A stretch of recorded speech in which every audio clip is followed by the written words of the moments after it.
Y a los que ya han sufrido el divorcio, la separación, déjame recordarte que Dios te sigue amando. Su amor sigue estando disponible. La cruz hace nuevas todas las cosas. Y Dios es experto en reparar corazones quebrados. Ese es su mayor deleite. Pescar corazones rotos, quebrados, dañados, repararlo. Cuando vienen a la cruz a buscarlo y a depender de Él, reconociendo su condición.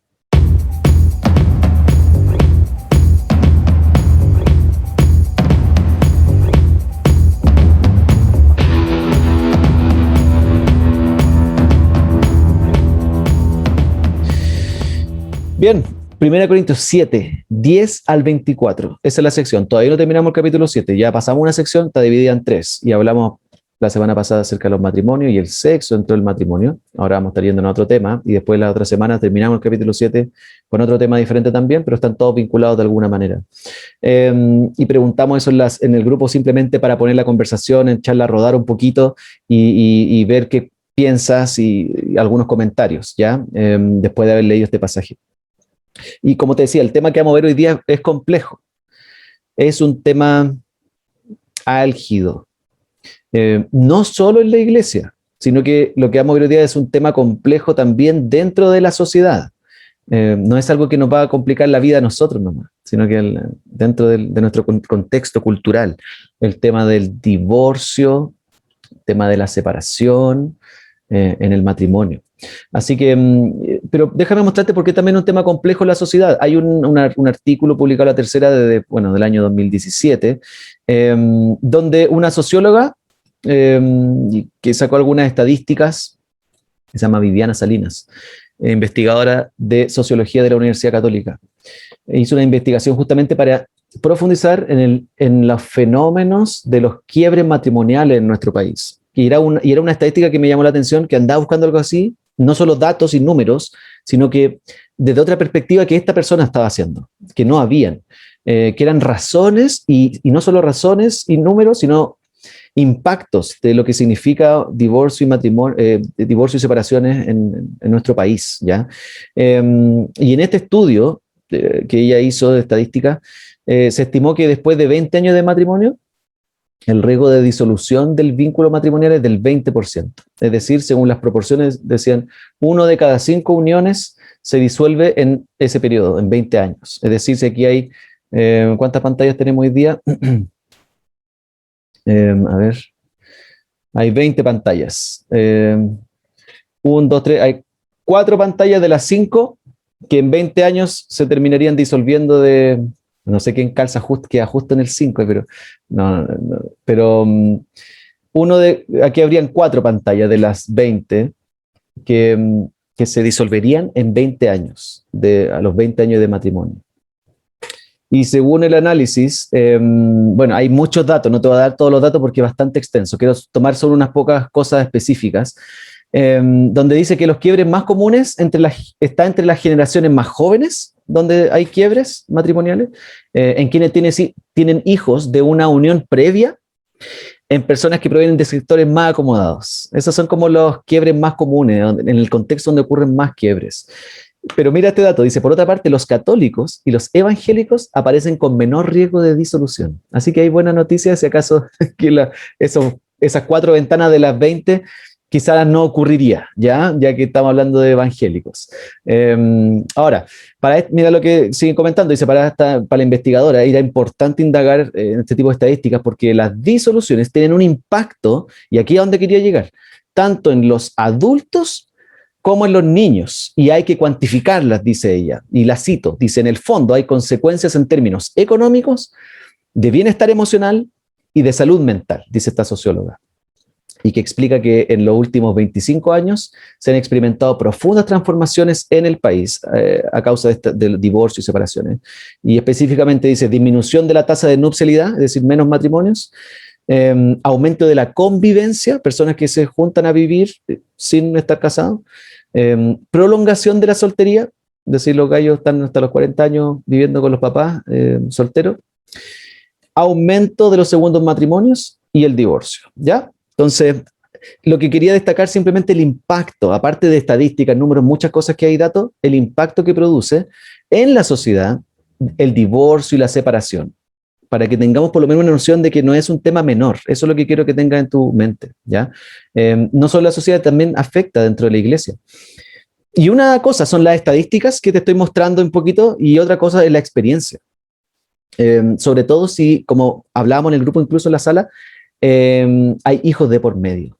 Generalmente en un divorcio, en una separación, se tiende a veces a argumentar, es lo mejor para nosotros porque estamos pensando en el bien de los niños, entonces es lo mejor que podemos hacer, por el bien de ellos.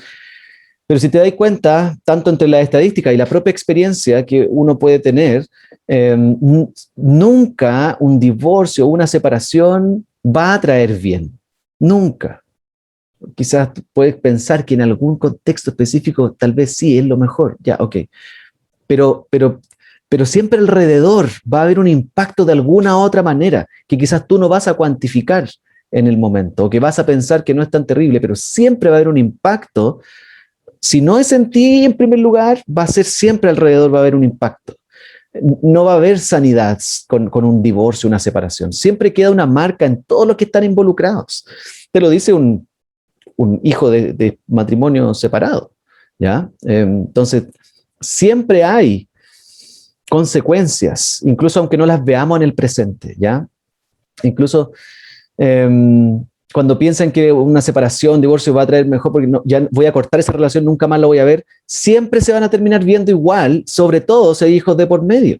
Van a seguir igual de alguna otra manera en contacto esas personas que pensaron que iban a terminar el contacto con ese otro, siempre van a estar en contacto con esos hijos de por medio. Y si esos hijos tienen hijos, toda la vida van a terminar en contacto por los nietos y se van a estar viendo igual de alguna otra manera. Entonces siempre el divorcio y la separación traen consecuencias de alguna u otra manera. Por eso estoy diciendo que es un tema complejo a tratar y a conversar. Y lo más probable es que este mensaje también, y te aviso desde antemano, probablemente va a ser un poquito más largo de lo habitual, porque hay mucho que decir en base a lo que vamos a estar viendo, mucho contexto que explicar para que entiendas por qué Pablo va a estar diciendo ciertas cosas, para que te prepares de antemano, que me voy a pasar unas 2 horitas más, por si acaso, de lo que acostumbramos a pasar, ¿ya?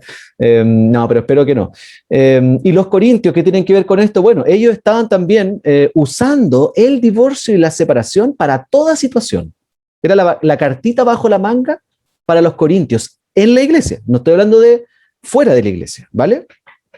Entonces, en momentos cuando salían estas cosas como que ya no nos amamos, somos incompatibles, ya nos dimos cuenta que hoy aquí ya no nos gustan las mismas cosas que antes, murió la flor, etcétera. Todo ese tipo de entendimiento cultural ahí, cartita bajo la manga, divorcio, separación, ya quiero cambiar un poquito de etapa, no sé, probar otras cosas. Y hoy día Pablo nos va a decir que el divorcio, y siempre voy a jugar con las dos, divorcio y separación para mí va a ser lo mismo para efectos de este sermón. Yo sé que para efectos legales quizás separación lo entendemos de una manera como física, me separo de la otra persona relacionalmente, y divorcio tiende a ser como la parte legal, pero para efectos del sermón y de la palabra de Dios se usa la misma palabra en el original para expresar el divorcio y la separación, el mismo contexto, ¿vale? Entonces no hay una diferencia. Así que voy a jugar entre las dos palabras. Cuando diga separación voy a estar diciendo divorcio también de la misma manera. Y vamos a ver hoy día justamente que el divorcio, la separación, nunca es una opción dentro del matrimonio cristiano. Eso es lo que Pablo va a establecer en primer lugar y como base para lo que nos va a decir hoy día. El divorcio, la separación, nunca es una opción dentro del matrimonio cristiano. Ojo, ¿vale? Con subrayado ahí. Y simplemente nos va a mostrar, y como nos muestra la Biblia, que el divorcio finalmente es una consecuencia del pecado del ser humano, que fue dada de alguna manera por el pecado del ser humano. Y entiendo que lo que acabo de decir, esta frase de que el divorcio y la separación nunca es una opción dentro del matrimonio cristiano, entiendo que esa frase puede ser polémica, incómoda, y que levanta muchas preguntas, como ustedes dijeron en los grupos. No alcanza uno a conversar porque es un tema grande, pero que necesitamos tratar de alguna manera, ¿ya? Y vamos a ver más en las comunidades misionales también en detalle. Pero dentro de la iglesia generalmente no hablamos tanto de estos temas probablemente. Y también hay diferentes experiencias en este tema, en la iglesia misma, en nuestras comunidades cristianas. Hay diferentes experiencias en base a estos temas. Algunos somos hijos de matrimonios separados, otros han enfrentado separaciones y divorcio, etcétera. Hay diferentes experiencias y no podemos hacer una fórmula para aplicarla a todas esas experiencias en las cuales tú has estado o conoces. Es imposible. Caso a caso, cada uno es diferente, ¿ya? Pero Pablo va a tratar de aclarar lo más posible las dudas que dentro de la iglesia de los Corintios estaban generando. Mira, del verso 10 en adelante, el primer escenario que se le plantea en donde aparece el tema del divorcio es dentro del matrimonio cristiano. Es el primer escenario, dice Pablo, los versos 10 y 11. Déjame leértelo. En la NBI donde tengo yo, dice: a los casados les doy la siguiente orden. No yo, sino el Señor. ¿Qué está diciendo ahí? Lo que les voy a decir a continuación, dice Pablo, es algo que Jesús dejó establecido, que Él lo dijo claramente cuando estuvo aquí en la tierra. Por eso dice ese paréntesis, no yo, sino el Señor. Es algo que ustedes ya saben, que está escrito y Jesús lo habló directamente. ¿Qué es lo que dijo Jesús? ¿Cuál es la enseñanza que va a explicar acá? Que la mujer, verso 10, no se separe de su esposo. Verso 11. Sin embargo, si se separa, que no se vuelva a casar. De lo contrario, que se reconcilie con su esposo. Asimismo, que el hombre no se divorcie de su esposa. Es decir, un mandato para ambos, mujer y hombre, ¿vale? Esposo y esposa cristianos. La semana pasada, si te acuerdas, Pablo animó a sus hermanos a quedarse como él, ¿te acuerdas? Yo preferiría que se queden como yo, solteros. ¿Cuántos dicen amén? Espero que los casados no, pero Pablo dijo eso, animó a quedarse solteros, que fueran como yo, dijo. Pero en caso que estén casados y que algunos matrimonios estén leyendo la carta que Pablo envió y digan, oye, mejor quedarse soltero, chuta, ya empecemos a divorciarnos, separarnos para ser como Pablo y quedarnos en su condición, Pablo le dice, espere, quédese ahí si usted está casado o casada. Es un mandato del Señor, no salga de ahí. No hay espacio para el divorcio y la separación en el matrimonio cristiano. Pablo está cerrando toda posibilidad de escapar de la relación por cualquier circunstancia, como es lo que estaba ocurriendo en ese contexto, cualquier razón. Ahora, era para motivo de separación, divorcio y la carta y vamos al juzgado y todo, porque quiero ser como Pablo, porque quiero quedarme soltero, porque así se sirve al Señor, porque ya no, etcétera, ¿vale? Entonces Pablo nos está enseñando, cualquier persona, cuando alguien se casa, especialmente los cristianos, ¿cierto? Tenemos que pensar que la puerta de atrás se debe cerrar con llave cuando entramos al matrimonio. No hay vía de escape por si la cosa se pone compleja, si se acaba el amor, etc. No hay vía de escape. Que sí tiene que haber un recinto, cuando se hace un concierto tiene que haber muchas vías de escape para poder salir corriendo en caso de algún siniestro. En el matrimonio no hay vía de escape. Hay una sola puerta, entramos, cerramos la puerta con llave y ahí nos quedamos, dice Pablo. Porque Dios estableció que el matrimonio es una relación de pacto, un compromiso de pacto entre un hombre y una mujer, hasta el final. No es un simple y mero contrato, ¿cierto? Que no necesitamos firmar un contrato, un papel, sí, obvio. Pero la diferencia entre un pacto que Dios establece entre un hombre y una mujer para toda la vida a un contrato es que generalmente en un contrato puedo ponerle fin a mi parte si no recibo lo que se me promete que se me va a dar. Ese es un contrato. Si tú no me das lo que me prometiste, yo puedo poner fin a este contrato. Dios estableció un pacto en donde permanecemos, un acuerdo donde me quedo ahí a pesar de lo que pase. Así establece Pablo las condiciones del matrimonio, para los matrimonios cristianos. E incluso va más allá, porque dice ahí súper claramente, si ya se divorciaron, si están separando, no puede volver a casarse con otro o otra. Heavy escuchar estas palabras, me imagino. Sino que los anima a hacer lo posible por recuperar la relación. Ahí en el verso 11, si no te diste cuenta. Sin embargo, le dice, si se separa, que no se vuelva a casar. De lo contrario, que se reconcilie con su esposo, tanto ella como él, ¿cierto? Sea quien sea en la relación. Y quizás estás pensando en tu experiencia cuando estamos hablando de esto. Se te puede venir a tu mente tu propia experiencia. Y puede que te sientas mal porque quizás ya no viviste esto. Quizás leer estos versos ya no aplican para mí esto quizás. Y no sé, o estás pensando y pasando por el proceso de divorcio o separación para estar en otra relación. Ya estás con la cabeza en otra relación. Y eres cristiano o cristiana. Entonces, leer estas palabras puede sentirse estricto, rígido, ya lo eché a perder, no hay opción para mí. Y no es que yo quiera hacerte sentir mal diciéndote estas cosas, por si acaso te estás sintiendo de esa manera, como que quiero que te sientas más condenado, condenada, peor cristiano que los demás. Absolutamente no, para nada. Solamente estoy exponiendo lo que aquí Pablo está expresando en la Biblia, ¿no es cierto? Y lo único que está diciendo es que la Biblia eleva el estándar del matrimonio a ese nivel. No hay espacio para el divorcio y la separación. Y quiero que tú tengas eso en tu mente. Si eres cristiano, cristiana, casado o soltero, el matrimonio no hay vuelta atrás, no hay espacio para escapar de ahí. Y si llegamos a esa instancia, vamos a tratar siempre de buscar la reconciliación lo más posible en esa relación. Porque Dios creó el matrimonio para eso, para ser un reflejo de su carácter, de un Dios trinitario que vive en íntima relación y perfecta relación de amor mutuo, sacrificial unos con otros, Padre, Hijo, Espíritu Santo. No hay espacio en esa relación trinitaria para una separación. Y el matrimonio es un reflejo terrenal, pequeño, que busca expresar esa unidad en Dios mismo. Y no solo en Dios mismo, sino que de Dios con nosotros, con su iglesia.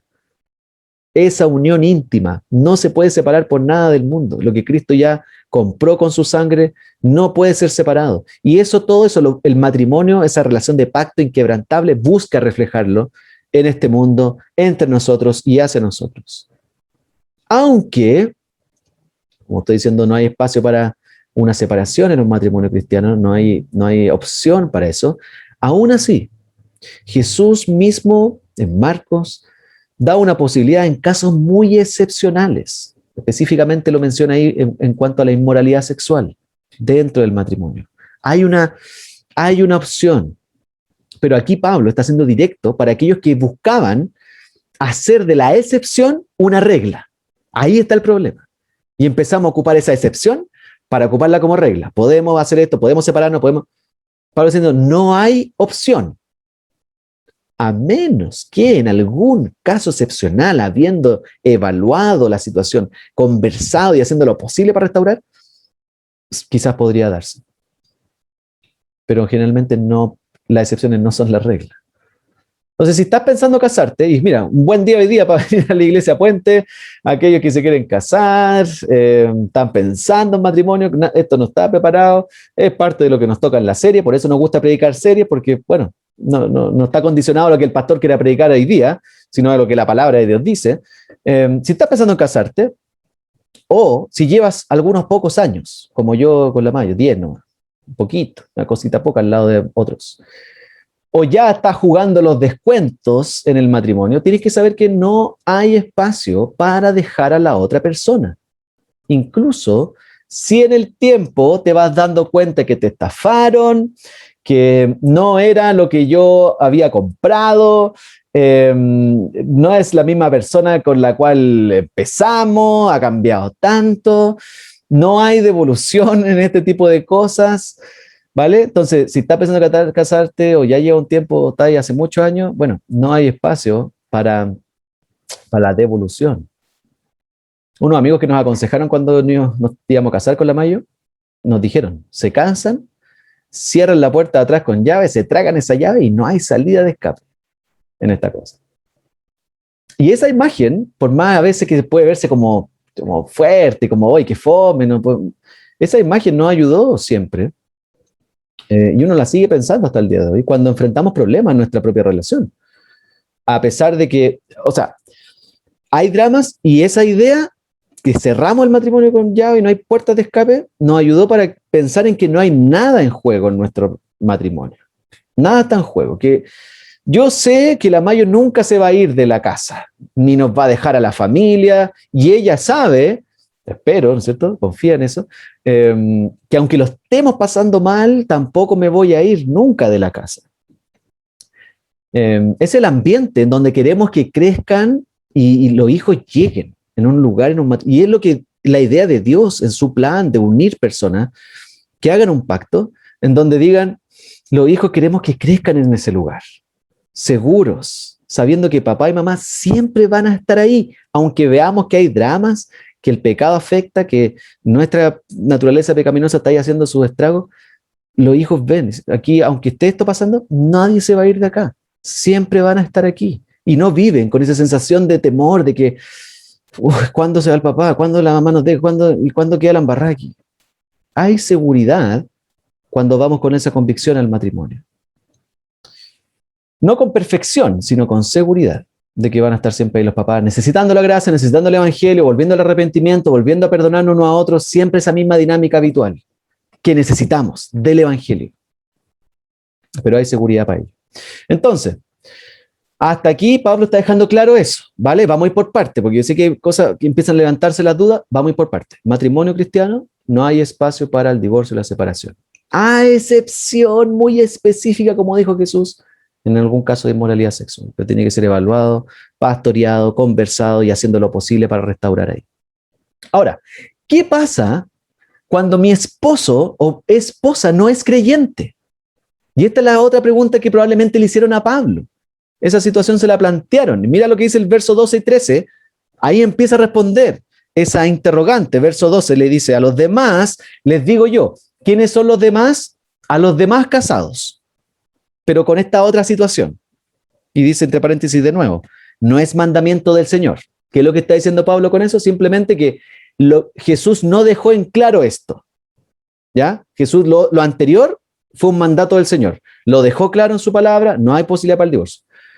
Esto que le puedo decir ahora no es mandato del Señor, porque no quedó establecido. Jesús no aclaró esto en su momento, pero ahora yo sí lo voy a aclarar con la sabiduría de Dios, con el entendimiento bíblico que tengo, con el Espíritu Santo que está en mí, voy a aclarar esto. ¿Qué es lo que va a aclarar? Lo siguiente. Si algún hermano tiene una esposa que no es creyente y ella consiente en vivir con él, que no se divorcie de ella.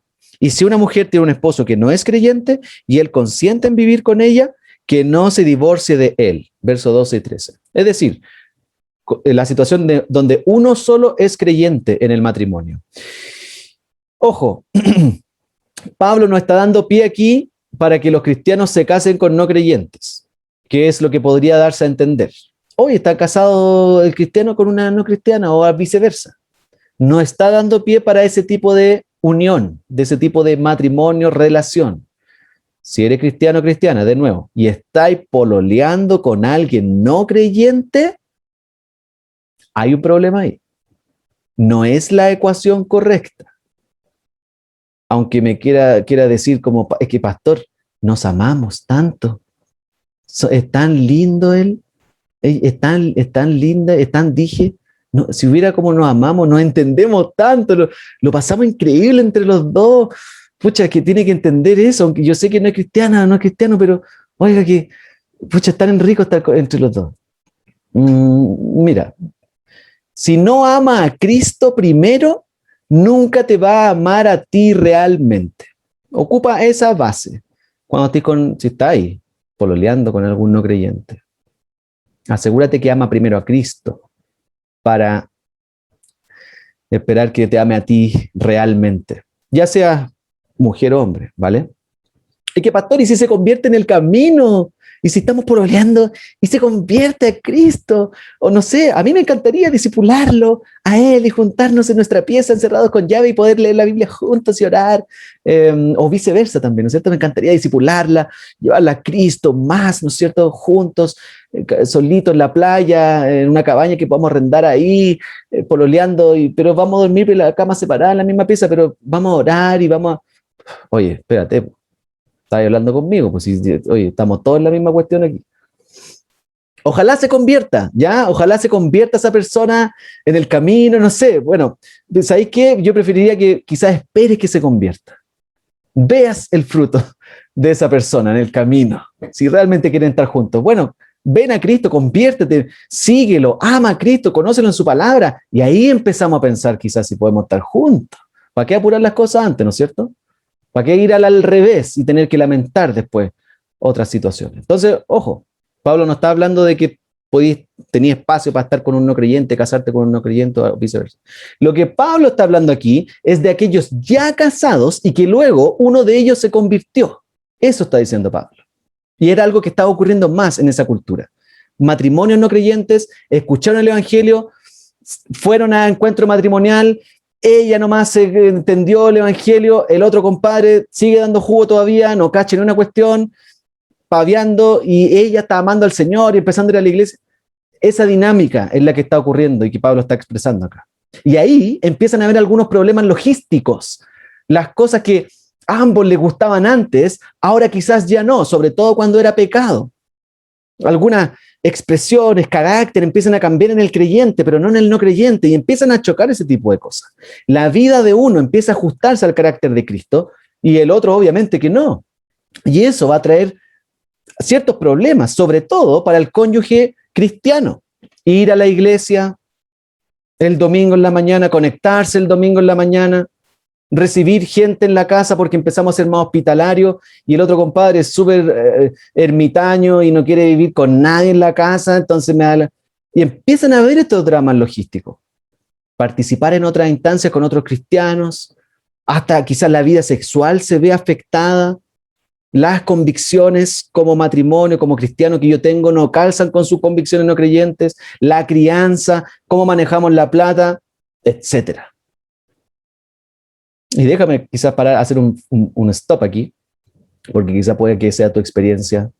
Vivieron encuentro matrimonial, uno se convirtió, el otro todavía está ahí dando jugo, y hay experimentado lo que te estoy diciendo quizás. Y se te ha hecho muy difícil ser cristiano o cristiana, puede pasar en cualquiera de los dos casos. Y has experimentado esa vida cristiana difícil. La oposición no viene de afuera, viene de adentro mismo de la casa, de tu propio cónyuge. Seguir a Cristo. A veces hay cristianos incluso que damos tanto jugo así, también ponemos trabas y somos tropiezos, pero se da mucho más complejo cuando el otro no entiende mis convicciones en Cristo, cuando no entiende por qué estoy sirviendo, por qué me conecto ahora, por qué voy a ir acá, por qué voy a servir aquí, por qué mi plata la voy a dar de esta manera. Entonces lo que Pablo está diciendo es no usen esa situación que se puede dar en un matrimonio donde uno es creyente y el otro no, cuando estaban casados ya, para buscar inmediatamente el divorcio, porque era lo que estaban haciendo los corintios, los cristianos ahí. Yo soy creyente, entonces, bueno, separémonos, porque aquí ya la cosa no da para más. Incluso ahí donde se podría ver como que lo mejor es separarse, Pablo les dice, quédense ahí, perseveren ahí. La tendencia cuando eso pasara a separarse, Pablo le dice, no se separen, quédense ahí, perseveren. ¿Por qué? Porque esa unión con un solo creyente, incluso dentro de la relación, aún así es una relación santificada, como dice el verso 14. ¿Lo viste? Esta palabra rara.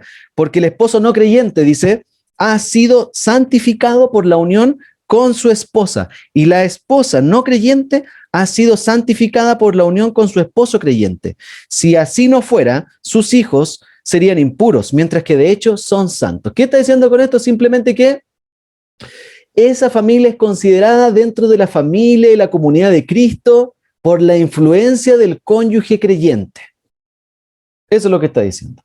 Y los hijos que están en esa relación o nacen en esa relación son considerados también parte del pueblo del pacto, no son considerados paganos, que era algo que en ese tiempo podían estar pensando o experimentando cuando se convertía uno solo, iban a la iglesia, oye, estos no creyentes, podían mirarlos como una familia pagana, el tema de la honra como familia en ese tiempo. Pablo le está diciendo, no, tu familia es una familia santa, no que sean salvos, pero por tu influencia es considerada y bienvenida dentro de la familia aquí del pacto. Podrían estar pensando en su mente que ese no creyente en la relación podía ensuciar la relación. La sexualidad entre ellos quizás podía verse sucia porque estoy con un no creyente. Hay vergüenza social de por medio al ver este tipo de relación familiar, etc. Y Pablo dice, no, el creyente influencia con su santidad, con su fe. Algo así como cuando Jesús tocaba a un leproso y sanaba, y no era Jesús el que era contagiado por lepra, sino que Jesús era el que contagiaba e influenciaba con su santidad, su poder, etc. Algo así un poquito en la imagen. Y por eso Pablo le dice, perseveren ahí. Es una buena relación estar ahí, si tú eres creyente. Persevera, sigue amando. Y quizás, quién sabe, vas a poder ver a tu esposo convirtiéndose por tu carácter, por tu amor, por tu servicio, por cómo ama a Cristo, por tu oración, por tu trato. Vas a poder ver a tu esposo o a tu esposa convirtiéndose quizás. Como lo dice más adelante, ¿no es cierto? En el verso 16, ¿cómo sabes tu mujer si acaso salvará a tu esposo? ¿O cómo sabes tu hombre si acaso salvarás a tu esposa? Conozco unos amigos que era su testimonio. Se convirtieron cuando se casaron no creyentes y después él se convirtió. Y ella contaba una vez cómo ella era súper malévola con él al ver su cambio y que estaba amando a Jesús y no entendía nada y como que a propósito lo seguía como hincando y molestando, era súper, hasta que ella se convirtió por el amor diferente de su esposo, por el trato diferente de su esposo, su carácter nuevo y que cuando ella más lo maltrataba, él más la amaba de vuelta. Y ella dice, después cuenta su testimonio. Esa cuestión no pude contra eso. Y yo después quise tener lo que él tenía. Quise conocer al Señor que él estaba amando y siguiendo. Dime si eso no es maravilloso cuando empezáis a ver esa obra del Señor en uno de los cónyuges que sigue perseverando en Cristo, sigue orando y amando a pesar de la dificultad ahí. Ahora, ¿qué pasa cuando hay excepciones? ¿Qué pasa cuando mi cónyuge no creyente insiste en separarse? ¿Qué hacemos ahí? Y aquí vienen las excepciones, ¿vale? Son excepciones, no son la regla, ¿ok? En estos temas de matrimonio, como te decía antes, divorcio o separación o rematrimonio, siempre tenemos que evaluar cada caso. No es posible hacer una ecuación matemática y aplicarla a cada matrimonio por igual o a cada situación compleja por igual. Cada caso es diferente, cada persona es diferente y cada situación va a tener sus complejidades. Pero hay excepciones, dice Pablo, en donde es posible y es viable, quizás recomendable la separación. No es el deseo de Dios. Acuérdate cuando vimos Malaquías y él mismo decía en Malaquías 3 por allá, el Señor odia el divorcio, decía. ¿Te acuerdas? Lo vimos ahí en Malaquías hace mucho tiempo. No es el deseo de Dios que ocurra algo así. Pero cuando hay situaciones específicas, quizás es lo recomendable. Sobre todo por el bien del cónyuge afectado. Ya sea, como decía Jesús, por inmoralidad sexual, o como va a decir Pablo a continuación. Mira el verso 15. Sin embargo, si el cónyuge no creyente decide separarse, no se lo impidan. En tales circunstancias, el cónyuge creyente queda sin obligación. Dios nos ha llamado a vivir en paz. Y ahí, de nuevo, verso 16. ¿Cómo sabes tu mujer si acaso salvará a tu esposo? ¿O cómo sabes tu hombre si acaso salvará a tu esposa? La idea, dice Pablo, es que hay excepciones en donde se puede recomendar no seguir con el matrimonio. Y en este caso, Pablo está expresando cuando el cónyuge no creyente quiere salir de la relación. Y ahí es donde hay que evaluar bien qué está pasando. Porque Dios quiere que vivamos en paz, dice ahí. Es decir, si la relación se está volviendo tóxica, si el cónyuge no creyente está dañando a la familia, si esa persona, hombre o mujer, no vemos arrepentimiento en esa persona, no quiere ayuda, se intenta por todos lados, se hace todo lo posible, se persevera con esa persona y está lastimando más y hay riesgo para otros en la familia y evaluamos toda la situación, podríamos recomendar que en ese caso es mejor separarse. Pero es una excepción. Porque la idea de fondo, dice Pablo, para ese cónyuge creyente es a perseverar, dar testimonio, mostrar el carácter de Cristo. No sabemos si esa persona se va a convertir quizá en el camino, al mostrar el carácter de Cristo. ¿Estás dando cuenta? Y la otra pregunta que se levanta aquí, ¿puede casarse entonces nuevamente un cónyuge creyente que ha sido afectado? ¿Puede volver a casarse ese cristiano ahí? Y esta es una pregunta súper compleja, que hay debates por todos lados, teólogos y especialistas y gente, consejeros. Hay diferentes posturas. Algunos plantean que sí, otros plantean que no. Pero Pablo aquí está diciendo en el verso 15, ese cónyuge creyente queda sin obligación. Entonces, claro, algunos dicen queda sin obligación y puede volver a casarse. Otros dicen no hay claridad, queda sin obligación con esa persona, pero se le recomienda seguir como soltero. Como Pablo estaba recomendando, quédense como yo. Pareciera que queda abierto, pero también queda la posibilidad para esa persona creyente a volver a rehacer su vida con un creyente en esta ocasión. Pero hasta aquí, quiero que puedas dimensionar y lograr ver todo lo que produce el divorcio. ¿Logras dimensionarlo? Es un tema complejo y un tema súper doloroso. Produce sufrimiento e incluso vergüenza, como le pasaba a los mismos corintios en su contexto. Era tanto el daño que producía que Pablo tenía que empezar a responder todo este tipo de cosas. ¿Qué pasa si hago esto? ¿Qué pasa acá? ¿Me puedo volver a casar? Es tanta lo que produce el divorcio que muchas cosas hay que conversar. Por eso, él termina enfatizando a sus hermanos que no busquen cambiar las circunstancias en las cuales está cada uno para ser mejor cristiano, sino que en cada circunstancia vivan amando y obedeciendo al Señor, donde Él los haya puesto y donde Él los tenga en ese momento. Así termina Pablo del 17 para adelante. Aquí vamos a ir un poquito más rápido, pero es muy importante también tenerlo en mente dentro de este mismo contexto. Porque en los últimos versos Pablo repite 3 veces la misma frase. Y tú sabes que Esas repeticiones son énfasis. Mira el verso 17 en primer lugar. Dice, en cualquier caso, cada uno debe vivir conforme a la condición que el Señor le asignó y a la cual Dios lo ha llamado. Esta es la norma que establezco en todas las iglesias, no solo para los corintios, sino para todas las iglesias a las cuales Pablo le escribe. Verso 20. Que cada uno permanezca en la condición en que estaba cuando Dios lo llamó. Verso 24. Hermanos, cada uno permanezca ante Dios en la condición en que estaba cuando Dios lo llamó. ¿Es enfático? Sí, enfático. ¿Cierto? Repitiéndolo 3 veces para que quede claro. Y entre medio, Pablo ocupa 2 ejemplos. Un ejemplo de la circuncisión y un ejemplo de la esclavitud y la libertad. Y en cada ejemplo, Pablo deja en claro que ante Dios no importa, en primer lugar, si eres circuncidado o no eres circuncidado. En cualquier circunstancia, lo que importa es amar a Dios y vivir para Él, sea como sea que estés. Si te convertiste habiéndote circuncidado, la marca judía para mostrar que eres verdaderamente judío, Pablo dice, no estamos ni ahí con eso, solamente si acaso te encuentras con Cristo estando circuncidado, eso es lo que vale, conocer a Cristo. Y si no estás circuncidado, no trates de circuncidarte para ser cristiano, ama al Señor, conoce a Cristo, eso es lo que importa.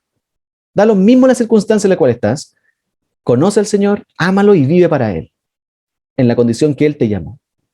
No te escondas si eres circuncidado, que es lo que trataban de hacer algunos en el tiempo de Corinto.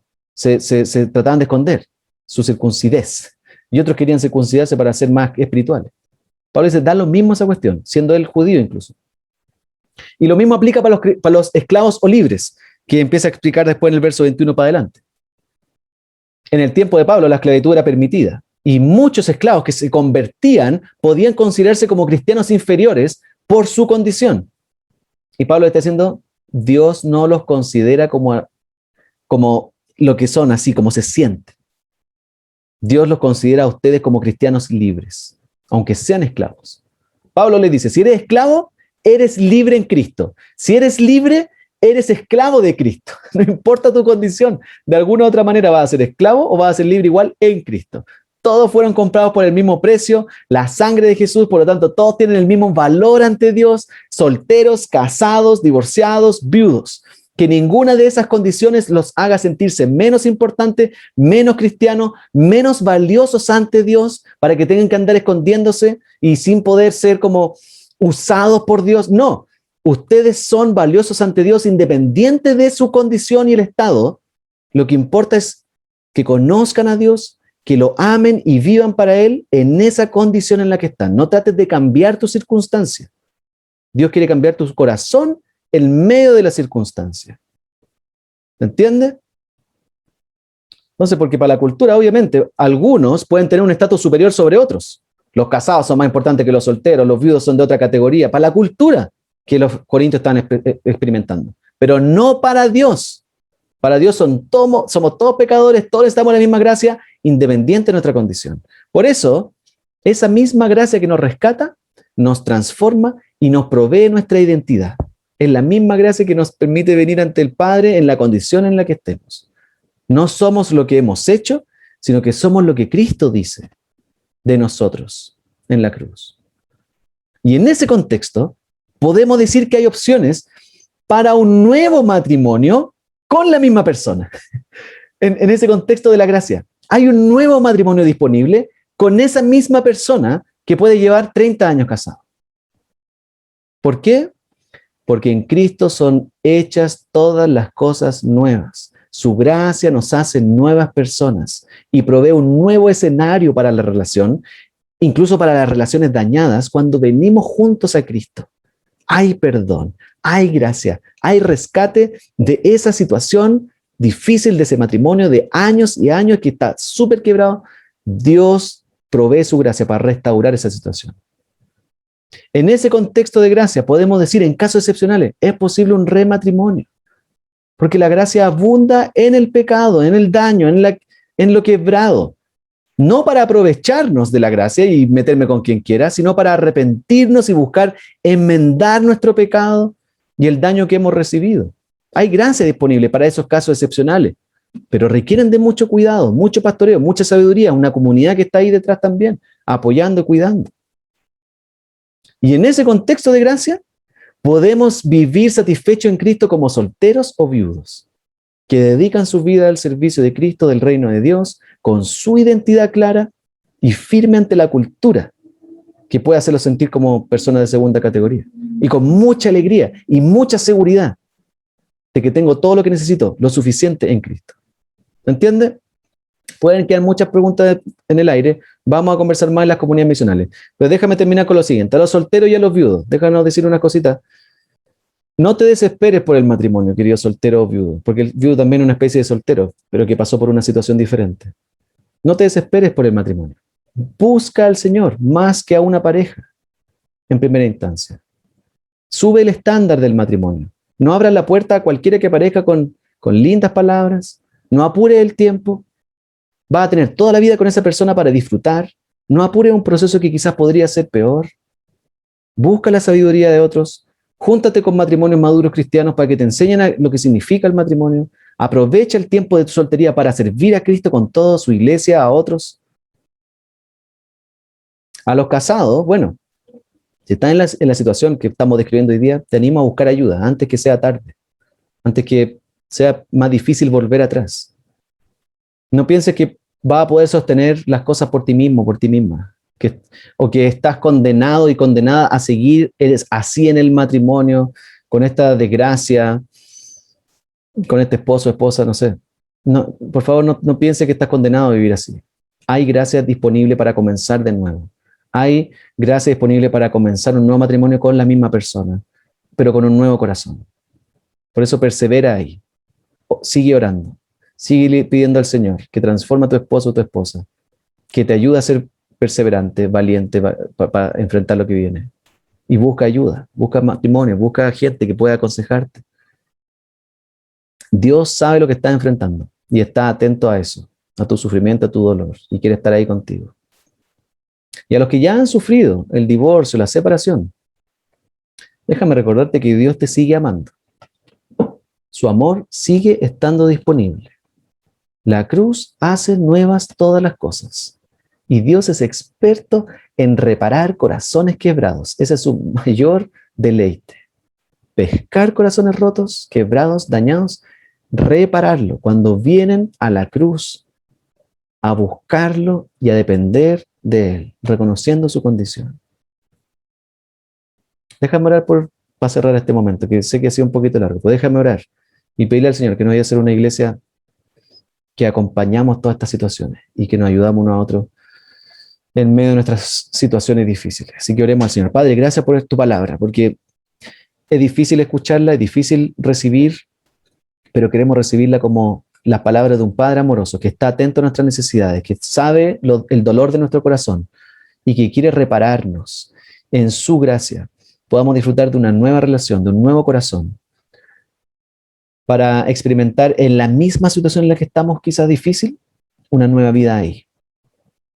Así que, Padre, antes de arreglar la circunstancia, arregla nuestros corazones, anímanos, restáuranos, danos esperanza y una nueva vida en ti, Señor, en tu gracia. Oro por todos aquellos que estén de alguna u otra manera siendo afectados por estas situaciones, divorcio, separación, aquellos que han tenido padres que se han separado, divorciado y que han experimentado ese dolor por años. Quiero pedirte que puedan venir a dejar esa carga en ti y encontrar en ti un Padre perfecto que nunca los va a dejar, quien los ha adoptado en la familia de Cristo por gracia y que en esa familia están seguros, si incluso en la familia terrenal no lo estamos.